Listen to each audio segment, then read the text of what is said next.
पिशावर में बस के मुसाफिरों की खासिर दिमागी ने शहर में बड़ी तबाही फैलाने का मंसूबा नाकाम बना दिया। सीट के नीचे रखे गए मशकूक बैग की मौजूदगी के बाद मुसाफिरों की तफ्तीश से घबराकर मुश्तबा शख्स ने भागने की कोशिश की। बम डिस्पोजल यूनिट ने मौके पर पहुंचकर बैग से पैंट के डब्बे में रखा गया 1 किलो बारूदी मवाद नाकारा बना दिया। चलते हुए बस से वो भाग गया और इधर आ गया। इधर एक एजुकेटर स्कूल है और दूसरा जो है ना हाई स्कूल है गवर्नमेंट का जी।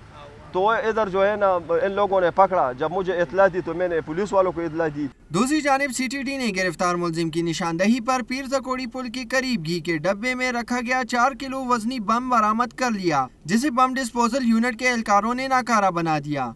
IEDs के बढ़ते हुए वाकयात के पेश नजर पुलिस ने शहर भर में सर्च एंड स्ट्राइक ऑपरेशंस का सिलसिला तेज कर दिया है ताकि इस किस्म के वाकयात को रोका जा सके। कैमरामैन शबीर हुसैन के साथ हसन जहांगीरी, डॉन न्यूज़, पिशावर।